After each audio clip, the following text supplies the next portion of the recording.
अस्सलाम वालेकुम जी, आप देख रहे हैं वकास अज़ीज़ ऑफिशियल और मैं हूं वकास अज़ीज़। आज मैं एक ऐसे मकाम पर मौजूद हूं और वहां के जो बुनियादी कोर इश्यूज़ हैं वो हमारे जो नेशनल मीडिया है वो चाहे दिखाए ना दिखाए, लेकिन बतौर जर्नलिस्ट मैं ये समझता हूँ कि मैं पाकिस्तान और रियासत आज़ाद कश्मीर या गिलगित बल्तिस्तान के कहीं भी किसी भी हिस्से में जाऊँ, वहाँ पे जो गलत हो रहा है उसकी निशानदेही करूँ। ये मेरे पेशे की, ये मेरे शोबे की अव्वलीन तरजीह है। मेरे अक़ब में आप ये बुलंदो बाला जो पहाड़ देख रहे हैं, ये जो सरसब्ज़ शादाब चोटियाँ देख रहे हैं, ये इस सब्ज़ी के अंदर बहुत सी सुर्खी है, यानी इसने बहुत सी इंसानी जानों का लहू पिया हुआ है। ये LOC है और मैं इस वक्त मौजूद हूँ 8 मकाम बाज़ार में। 8 मकाम बाज़ार, 8 मकाम के हवाले से ये आपको बता दूँ कि तारीख़ी हैसियत का ये कस्बा है। वादी नीलम यानी नीलम जो सबसे बड़ा ज़िला है रियासत मुत्तहिदा हाय आज़ाद कश्मीर का, और उसके साथ साथ 8 मकाम इसको इसलिए कहा जाता है कि यहाँ पे गुज़िश्ता अदवार में, गुज़िश्ता ज़मानों में सिर्फ़ 8 मकान हुआ करते थे। उसके बाद फिर अब इस वक्त LOC की जो सूरत हाल है, सरहदी कस्बा होने की वजह से यहाँ के शहरियों को किन मुश्किलात का सामना करना पड़ता है। शाह ग़ुलाम क़ादिर का ये हल्का है जो इस वक्त स्पीकर असम्बली हैं, आज़ाद जम्मू और कश्मीर कानून साज असम्बली के स्पीकर हैं। उन्होंने स्पीकर बनने के बाद क्या इस पूरे हल्के की बेहतरी के लिए, फ़लाह व बहबूद के लिए कोई किरदार अदा किया, कोई तरक्की के लिए उन्होंने एफ़र्ट्स की? ये बहुत अहम सवाल हैं जो यहाँ के मकीनों से करेंगे। और उसके साथ साथ बाज़ार में खड़े होने का मकसद ये है कि दिन में भी इंतहाई खामोशी और दूर दराज तक इक्का दुक्का लोग ही बस चलते दिखाई दे रहे हैं। तो ऐसा क्यों है? सो आइए यहाँ की जो ताजिर बरादरी है पहले उनसे बात करते हैं। जी नाज़रीन, इस वक्त हम एक मकामी जो रेस्टोरेंट है उसमें आए हैं और यहाँ के जो ऑनर हैं उनसे बात करते हैं। अस्सलाम वालेकुम सर, क्या नाम है आपका? सर मेरा नाम ज़हीर शेख है। अच्छा शेख साहब, आप रेस्टोरेंट चला रहे हैं, यहाँ पे एक होटल चला रहे हैं, तो क्या है आमदन, कैसा चल रहा है सिलसिला? सर आजकल तो अल्हम्दुलिल्लाह बेहतर ही है, लेकिन यहाँ पे LOC के ऊपर जो पिछले 2 साल से आर्टिकल 6 ख़त्म होने के बाद से जो कशीदगी चल रही है वो हमारे लिए एक अज़ाब की सूरत है। और वो एक ऐसी तलवार है जो 24 घंटे हमारे सरों पे लटकती रहती है। किसी भी जगह पे LOC के ऊपर ये 200 किलोमीटर लंबी वैली है जो टूरिज़म के एतबार से पाकिस्तान की बेहतरीन प्लेसेस में से एक है। लेकिन जब भी इस वैली में 200 किलोमीटर जो लंबी वैली है, किसी एक जगह पे भी LOC के ऊपर कोई गड़बड़ होती है, फायरिंग होती है, तो उसके बाद पूरी वैली आलमोस्ट जाम हो जाती है और ये बिल्कुल वीरानी की कैफियत यहाँ पे होती है। जिस वक्त यहाँ की जो ताजिर बरादरी है, जो हमारे ताजिर दोस्त हैं, उनसे बात करते हैं। अस्सलाम वालेकुम जी। जी वालेकुम सलाम। सर क्या नाम है आपका? सैयद वफ़ा अली काज़मी। अच्छा काज़मी साहब, आप यहाँ 8 मकाम के ही रहायशी हैं? जी इधर ही के लोकल हैं। सही। क्या मसरूफ़ियात ज़िंदगी हैं आपकी? बस ये टूरिज़म का काम है। टूरिज़म का काम LOC के साथ हो सकता है? नहीं हो सकता। जब ये हालात ख़राब होते हैं तो टूरिज़म बिल्कुल तबाह हो जाता है। सही। तो हालात की ख़राबी से ज़रा खुलकर अगर आप बताना पसंद करें तो? जब ये इंडियन फायरिंग होती है उस वजह से हमारा जो है माशी कत्लेआम होना शुरू हो जाता है। सही। हमारी जो करोड़ों की इन्वेस्टमेंट होती है वो बिल्कुल तबाह हो जाती है। ठीक है। तो बाकी भी यहाँ पे भी इस तरह के बिज़नेस हैं नहीं है, यही एक बिज़नेस है, तो ये बहुत मुतासर होता है। सही। तो गवर्नमेंट की जानिब से कोई आपको रेमेडी मिलती है इसकी? गवर्नमेंट की जानिब से आपको कोई बैक एंड से सपोर्ट किया जाता है? बिल्कुल कोई सपोर्ट नहीं किया जाता, बल्कि रोका जाता है। किस लिए? बल्कि जो सियाह आते हैं उनको रोका जाता है, जी आगे ख़तरा है, ये है वो है, उनको डराया जाता है। इस तरह की सहूलतें नहीं दी जाती। सही सही। यहाँ पे बुनियादी जो टूरिस्ट स्पॉट्स हैं वो कौन से हैं? यहाँ पे केरन है, शारदा वैली, अपर वैली जो हमारी है, शारदा के लड़ंग के अल्ताव बट, तो लोअर वैली में आता है कुटन एक प्लेस है हमारा, ये लोकल 8 मकाम है। सही। ये भी एक अच्छा टूरिस्ट प्लेस है। ठीक है।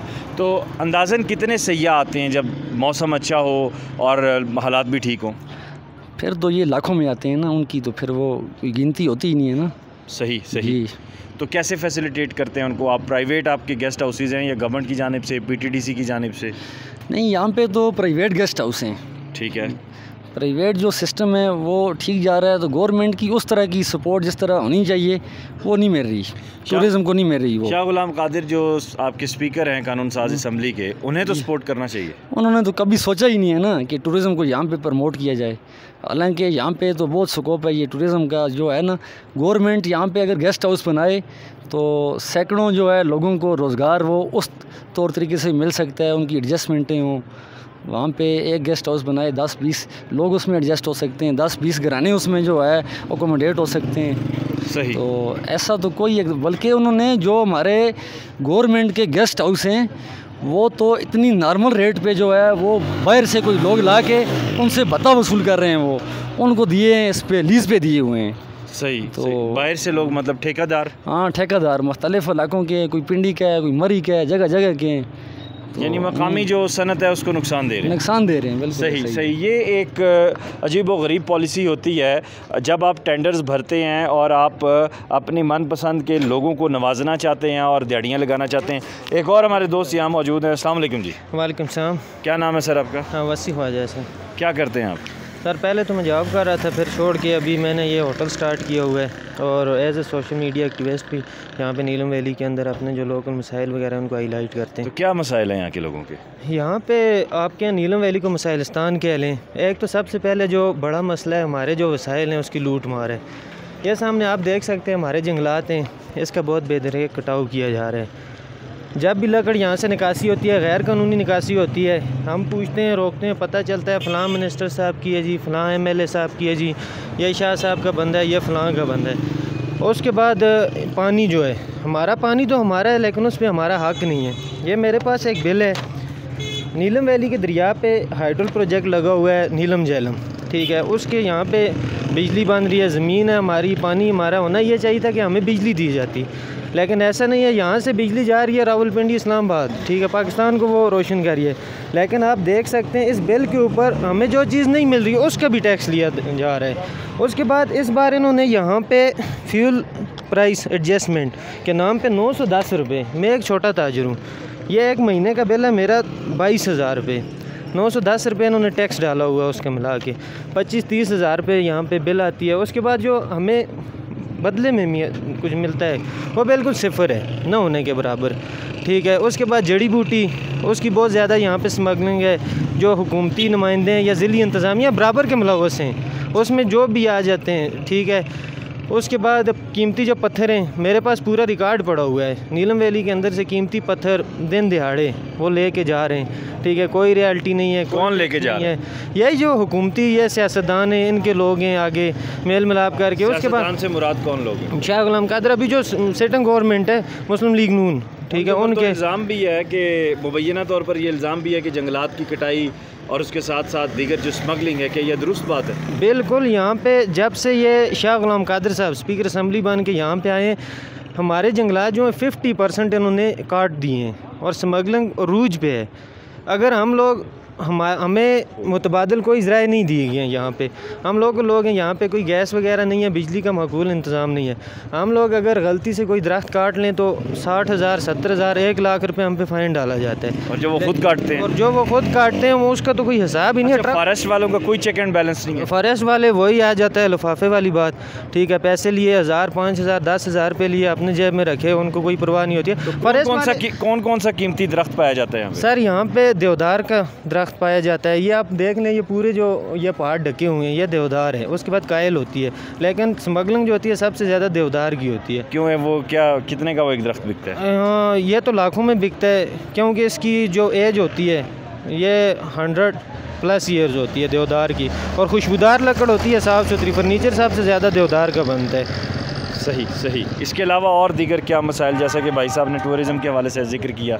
हाँ, टूरिज़म के हवाले से यहाँ पे भाई साहब ने पहले भी जिक्र किया है, जो गवर्नमेंट की तरफ से कोई उस तरह की यहाँ पे सपोर्ट नहीं है। जो गवर्नमेंट के अपने गेस्ट हाउसेस हैं वो उन्होंने लीज़ पे दिए हुए हैं, ठीक है, वो ना होने के बराबर। उसके बाद टूरिज़म स्पॉट हैं जो रत्ती गली होगी, बाबून हो गए, हमारे जो माली हैं, ठीक है, वो भी मुख्तलिफ किसी जर्नैल साहब को लीज़ पे इन्होंने अलाट की होती हैं, किसी MLA को की होती हैं, किसी MPA को की होती हैं, लीज़ पे दी होते हैं। इस टाइम पूरी नीलम वैली जो है इन्होंने लीज़ पे रखी हुई है। इलेक्शन अगले साल बिल्कुल सर पर है, सेहत और तालीम के यहाँ पे क्या सहूलियात हैं, आप कैसे देख रहे हैं चीज़ों को? बिस्मिल्लाहिर्रहमानिर्रहीम।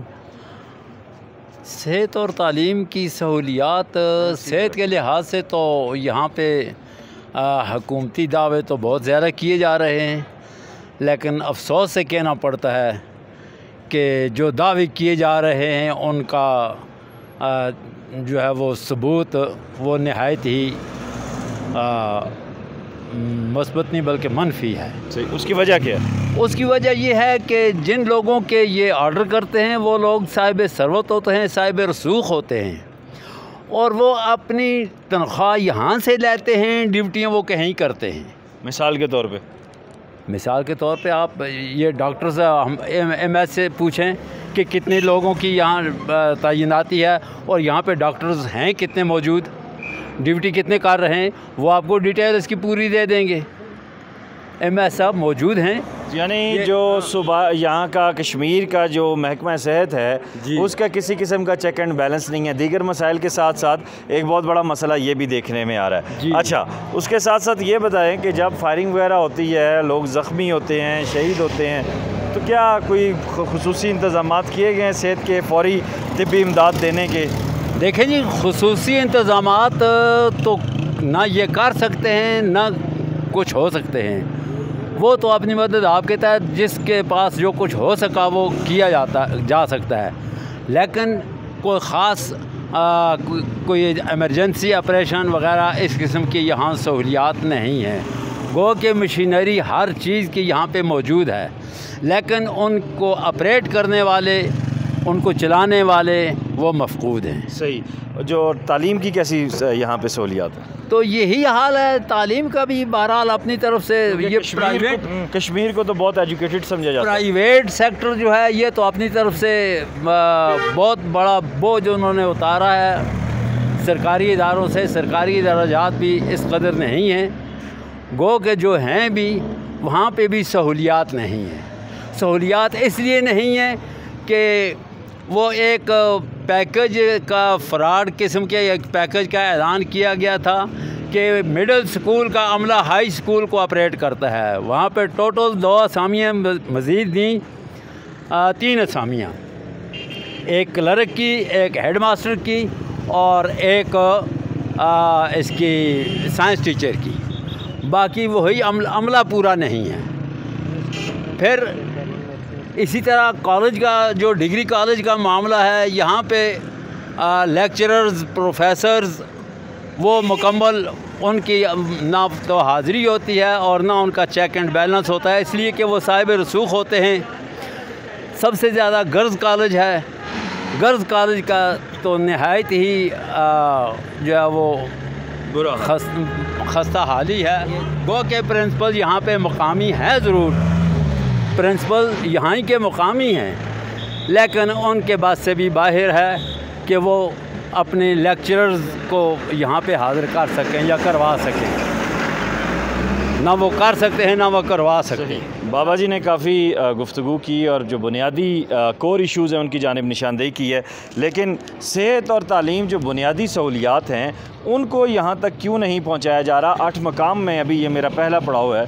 यहाँ से अब मैं आपको आगे एंड तक लेकर जाऊंगा और दिखाऊंगा कि सरहदी इलाकों के जो हमारे शहरी हैं उनकी क्या मुश्किलात होती हैं। अस्सलाम वालेकुम जी, क्या नाम है आपका? जी वालेकुम सलाम, ज़हीर अवान नाम है मेरा और मैं ये LOC के बिल्कुल सामने ही रहता हूँ। सही। ज़हीर, ये बताइएगा, जैसे कि सर ने भी तज़किरा किया, भाई साहब ने भी किया कि तालीम और एजुकेशन के बड़े मसाइल देखने में आ रहे हैं, तो कौन कौन से माफियाज़ इन्वॉल्व हैं इनमें? असल में नीलम वैली को बैकवर्ड रखने के लिए सबसे पहले किया यही गया कि तालीमी मैदान में बहुत पीछे रखा गया, और इसकी जो हमारी समझ में आता है या हमें नज़र आता है मेन वजह हमारे पॉलिटिशियंस हैं, सियासतदान हैं। वो यहाँ से जीत कर असेंबली, कौन से सियासतदान? ऑफ कोर्स जो अभी तक इलेक्ट हो चुके हुए हैं, जो असेंबली में बैठ चुके हैं। उससे पहले मियां अब्दुल वहीद साहब हैं, उनके दौर में मैं आपको सच्ची बात बताऊँ, सिवाय पिछले सेशन के कुंडल शाही के अंदर उन्होंने, उनके वालिद साहब ने और उनकी हुकूमत के तकरीबन को 15 साल बाद एक हाई स्कूल आया जो उनका होम स्टेशन था। तो तालीम पर बिल्कुल तवज्जो नहीं दी गई है। इन्हें ये लगता था कि इन लोगों को हम जितना बैकवर्ड रखेंगे उतना अरसा हम इन पर हुकूमत कर सकेंगे। यही पॉलिसी पाकिस्तान पीपल्स पार्टी के दौर में रही, यही पॉलिसी आज मुस्लिम लीग नून के दौर में भी हो रही है। ये अवाम को पीछे धकेलने के लिए, बैक फुट पे लाने के लिए रोज़ाना कोशिशें कर रहे हैं और उसके पीछे जो इनके मकासद हैं जो हमें अभी तक पता चले हैं, और वाकई यही हैं कि लोग जितना बैकवर्ड रहेंगे वो हमसे सवाल नहीं करेंगे, वो अपनी हक़ की आवाज़ नहीं उठाएंगे, वो लोगों को शऊर नहीं दे रहे। एक तो ये वजह है। सेहत के मसाइल की जहाँ तक बात है, इस वैली में हमारे जो पॉलिटिशियंस हैं वो जब भी अभी इलेक्शन करीब है, वो इलेक्शन से पहले आपको ऐसी ऐसी बातें करते हैं जहाँ पे BHU नहीं पॉसिबल होता, वहाँ कहते हैं 15 बेड का हॉस्पिटल देंगे। लेकिन यूँ ही वो तो आप लोग वोट क्यों देते हैं? मेरा सवाल आप लोगों से है। बाद में शिकवा करने से बेहतर नहीं है कि आप उन लोगों का बाइकआउट करें, इंतखाब ही ना करें उन लोगों का? लेट्स सपोज इस वैली के जो हमारे 1,91,000 या 1 लाख के करीब वोटर्स हैं, उसमें से 80,000 लोग वोट नहीं देते, तो उससे क्या होगा? क्या इलेक्शन रुक जाएगा? नहीं। उन 20,000 पे जो हमारा जमहूरी सिस्टम है उसमें ये तो नहीं लिखा है कि टर्न आउट इतने % से कम हुआ तो इलेक्शन नहीं होंगे। 8 लोगों ने भी वोट दिया, जिसको 6 पढ़ने वो जीत जाएगा, जिसको 2 पढ़ने वो हार जाएगा। इन्होंने जीत जाना, ये निज़ाम की ख़राबी है। हमारे एक ही बंदे से बल्कि 50% से ज़्यादा लोग भी वोट ना दें तो इसको तो आप नहीं कह सकते। बाइकआउट सीम समथिंग डिफरेंट। हाँ, बाइकआउट कॉल्ड बाइकआउट, उसमें फिर कोई बंदा भी नहीं दे सकता। असल में देंगे लोग। आप जिस लेवल की बात कर रहे हैं उस लेवल की मैंने पहले बात की है। शऊरी बुनियादों पर हमें पीछे रखा गया है। आपको इस वैली में इतना शऊर नहीं मिलेगा कि लोग। पाकिस्तान क्या दुनिया भर में जिस तरह कश्मीर की मूवमेंट भी चल रही है, ये बात रोज़े रोशन की तरह यहाँ है कि कश्मीर में एजुकेशन लेवल भी अच्छा है और कश्मीरी नौजवान सियासी सतह पे बहुत बाशऊर भी है। लेकिन आप ये कह रहे हैं शऊरी तौर पर बहुत पीछे हैं। नहीं, ओवरऑल जो कश्मीर में तालीमी मैदान में हम लोग बहुत आगे हैं सियासी तौर पे। लेकिन आपको पता है कश्मीर में सारा ही देहात है, शहर बहुत कम है। बहुत सारी जगहों पे आप नहीं अप्रोच कर सकते। इस वक्त आपको शायद नहीं पता हो, आप सड़क के करीब करीब जाएंगे, लेकिन जो सब वैलीज़ हैं हमारी, उसमें आप शायद पूरी ज़िंदगी लगा के भी नीलम में ना घूम सकें सारी जगहों पे। वहाँ पे जो लोग रहते हैं सबको आप ये बात जाकर नहीं समझा सकते। और नंबर 2, इन लोगों ने इतना फंसाया हुआ होता है ना। और ये जो हमारी बड़ी जमातें हैं, इनके बासर खड़पे हैं, जरगेदार बासर, इतने लोग बैठे हुए होते हैं कि उनके खौफ से लोगों को करना पड़ता है, इनके नारे मारने पड़ते हैं दिल से, अगर वो ना भी चाहते हों। और आज भी हम ऐसे ही देख रहे हैं, लोग खौफ से कर रहे हैं। सही। तो इन मसाइल का हल क्या देखते हैं? मसाइल का सबसे पहला हल है ज़िला नीलम को आप अमन दे दें। जब ज़िला नीलम में अमन होगा, यहाँ पे इन्वेस्टर्स आएंगे, बाहर के लोग आएंगे, टूरिज़म प्रमोट होगी, लोगों में शऊरी फ़िक्र बढ़ेगी, लोग एक दूसरे को देखेंगे। अमन मुझे लगता है सबसे बेसिक नीड है, वही बुनियाद है। वो मिलेगा तो सारी चीज़ें रफ्ता रफ्ता इंशाल्लाह बेटर हो जाएगी।